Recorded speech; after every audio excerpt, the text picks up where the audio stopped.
Hello दोस्तों, आज की कहानी है पूजा अपनी माँ की निशानी पीली साड़ी ननद को दे दो। पूजा अपने पति का टिफिन पैक कर रही थी, तभी उसके बच्चे उसे बाय बोलकर स्कूल जाने के लिए निकल गए।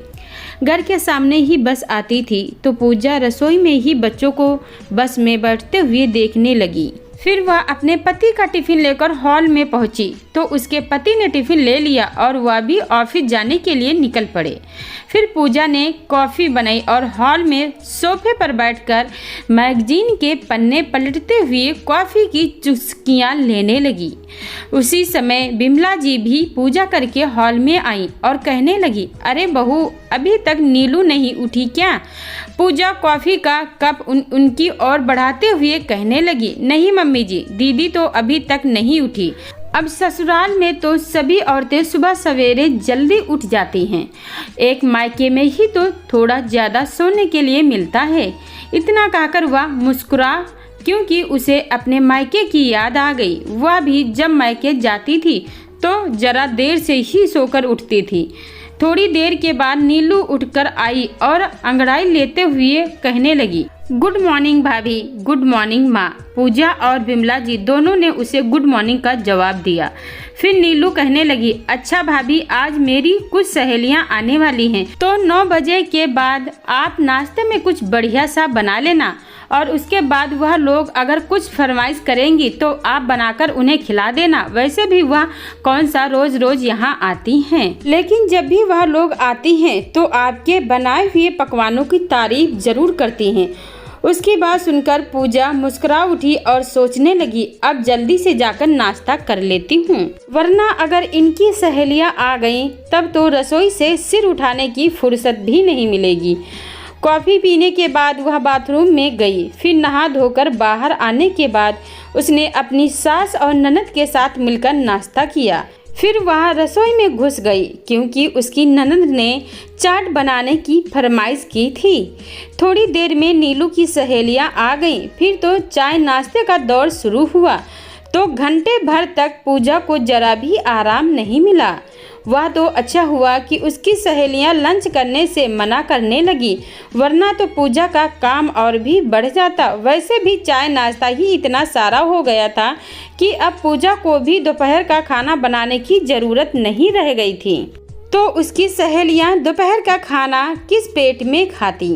पूजा अपने सारे काम निपटाकर कमरे में आई। नीलू अभी भी सहेलियों के साथ बैठकर हंसी मजाक कर रही थी। पूजा सुबह से ही उनकी फरमाइश पूरी करने में लगी हुई थी और अब सारा काम खत्म हो गया था तो वह अपने कमरे में थोड़ा आराम करने के लिए आई थी। सुबह से ही कभी चाट की फरमाइश आ रही थी तो कभी दही भल्ले की, कभी जूस चाहिए होता था तो कभी चाय। सारा काम निपटाते निपटाते थकान के मारे पूजा की हालत खराब हो चुकी थी। वह तो अच्छा हुआ कि बीच बीच में वह भी कुछ खा रही थी, इसीलिए उसे भूख का सामना नहीं करना पड़ा था। वैसे तो घर में कोई भी उसे खाने पीने के लिए पूछता नहीं था, तो वह अपने खाने पीने का ध्यान खुद ही रख लेती थी। वह सोचती थी कि अगर मैं पूरे परिवार का ध्यान रख रही हूँ तो खुद का ध्यान रखना भी मेरी जिम्मेदारी है। इसीलिए वह इन सब चीज़ों पर ज़्यादा ध्यान नहीं देती थी। जब वो कमरे में पहुँची तो उसने देखा कि उसकी अलमारी का दरवाज़ा ठीक से बंद नहीं था। उसने जाकर दरवाज़ा बंद करने की कोशिश की तो उसने देखा कि उसके सारे कपड़े अस्त व्यस्त से पड़े हुए थे। उसकी साड़ियाँ भी बिखरी हुई थी। उसे बहुत हैरानी हो रही थी। तब भी उसने देखा कि जिस पैकेट में उसने अपनी सबसे प्यारी साड़ी रखी हुई थी वह पैकेट बिल्कुल खाली था। उसका कलेजा धक से रह गया। उस पैकेट में उसकी माँ की आखिरी निशानी के रूप में एक पीली साड़ी थी। वह साड़ी उसकी माँ को बहुत प्रिय थी क्योंकि उन्होंने वह साड़ी अपनी शादी में पहनी हुई थी और गुजरने से पहले उन्होंने वह साड़ी अपनी बेटी को सौंप दी थी। पूजा भी अपनी उस साड़ी को बहुत सहेज कर रखती थी। अपने बच्चों तक को उसे हाथ नहीं लगाने देती थी क्योंकि उसे डर लगता था कि बच्चे कहीं साड़ी गंदी ना कर दें, और बहुत खास मौक़ों पर वह साड़ी पहनती थी और जब भी वह साड़ी को अपने तन से लपेटती थी तो ऐसा लगता था जैसे उसकी माँ ही उसे गले से लगा रही हैं। उसकी आंखों में नमी उतरने लगी और वह परेशान हो गई कि माँ की वह साड़ी आखिर गई कहाँ। वह घबराकर कमरे से बाहर निकली ताकि अपनी सास और ननद से इस बारे में कुछ पूछ सके, तो हॉल में सोफे के पीछे पहुंचते ही उसके कदम ठिठुक गए क्योंकि वह साड़ी उसकी ननद के पास थी। नीलू समोसा खा रही थी और गोद में वह साड़ी रखी हुई थी। यह देखते ही पूजा घबरा गई कि कहीं साड़ी पर समोसा गिर गया तो कोई दाग ना लग जाए। वह घबराई हुई सी आवाज में बोली, अरे दीदी, मेरी साड़ी आपके पास क्या कर रही है? लाइए दीजिए, मैं इसे हिफाजत से अलमारी में रख देती हूँ। इतना कहकर उसने वह साड़ी उठाने की कोशिश की तो झट से वह साड़ी उसकी सास बिमला जी ने अपने हाथ में लेते हुए कहा, यह साड़ी तुम रहने दो ना। देखो नीलू की सहेलियां आई हुई हैं। यह सभी मिलकर अपनी एक सहेली की हल्दी की रस्म में जाने वाली हैं और वो रस्म कल ही है। नीलू भी वहां जाएगी तो इसे पहनने के लिए एक पीली साड़ी चाहिए, तो यह तुम्हारी अलमारी से यह साड़ी उठाकर ले आई। यह सुनते ही पूजा का कलेजा मुंह को आ गया। शुरुआत से ही उसकी सास और ननद उसके पास जो भी सामान अच्छा होता था वह कभी मान मनोहार करके तो कभी डांट फटकार से उसे ले लेती थी। जब भी कोई कीमती चीज देने से वह हिचकिचाती थी तो उसकी सास उसे समझाने लगती थी कि तुम दोनों ही इस घर की बेटियां हो, तो सामान का लेन देन करने में तुम इतना घबराने क्यों लगती हो। उनके इस तर्क पर पूजा अपना सामान दे देती थी, लेकिन अगर उसे अपनी ननद का कोई सामान पसंद आ जाता था और वह मांग कर देती थी तो उसे वह सामान नहीं मिलता था।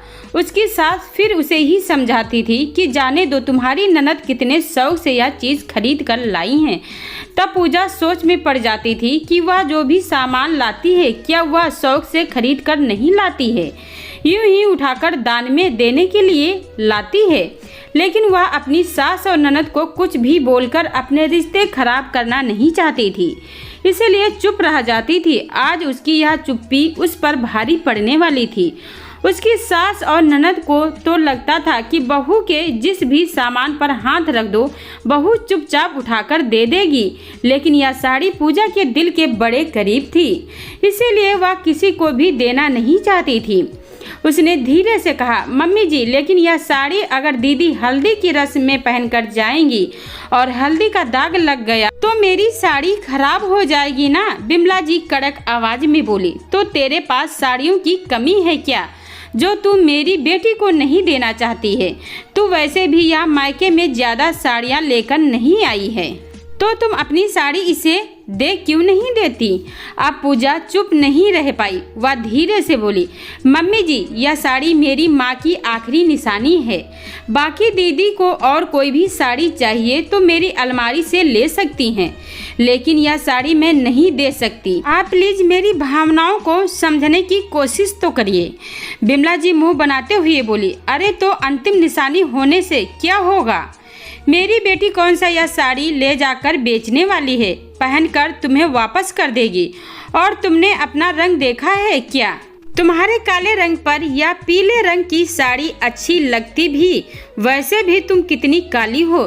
तुम ये साड़ी पहनकर सरसों के खेत में खड़ी भैंस की तरह दिखोगी। अपनी ननद की सहेलियों के सामने अपमानित होकर बहू ने भी करारा जवाब देते हुए कह दिया, भले ही मैं इस घर की बहू हूँ, लेकिन आप लोगों को घर की बहू के मान सम्मान की कोई चिंता ही नहीं है।